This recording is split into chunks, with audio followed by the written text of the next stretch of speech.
ẹ̀yin ọmọ Ọlọ́run ẹ gbóhùn Olúwa lẹ́nu mi. Ẹ lọ gba àwọn àdúrà yìí bí ọdún 2023 ti ń parí lọ. Olúwa,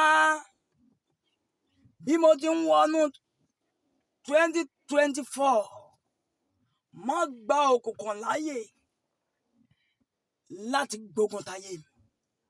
Má gbà fún ẹ̀dá tá bí nínú obìnrin láti fogun jayé mi. Ọlọ́run dáná sun kẹ̀kẹ́ ogun. Ọlọ́run fi kẹ̀kẹ́ ogun jóná. Ọlọ́run bọ́ aṣọ ogun. Olúwa ò gbogbo aṣọ ogun lọ́rùn mi. Olúwa bọ́ jóná. Olúwa tilẹ̀kùn ogun. Àdúrà àkọ́kọ́ nù.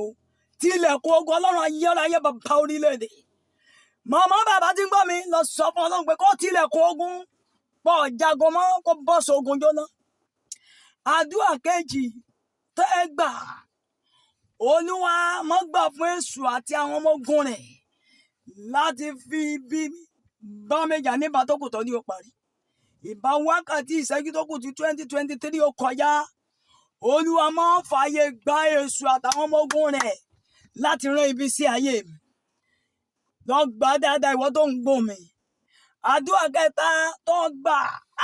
Olúwa, mo ń wọnú ọdún tuntun lọ. Olúwa jẹ́ káyé mi yọ lọ́tun. Ògo mi kó yọ lọ́tun, kí iṣẹ́ mi yọ lọ́tun. Olúwa jẹ́ kí ìrìn àjò ayé mi yọ lọ́tun. Olúwa ọ̀tun lọ́jọ́ ń yọ. Olúwa jẹ́ kí ayé mi yọ lọ́tun, kí ayé mi di tuntun.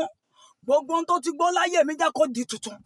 Ìrìn àjò ayé mi tọmọtọmọ tọkọtọkọ jẹ́ kó di tuntun. Ìrìn àjò ayé mi tayátayá jẹ́ kó di tuntun.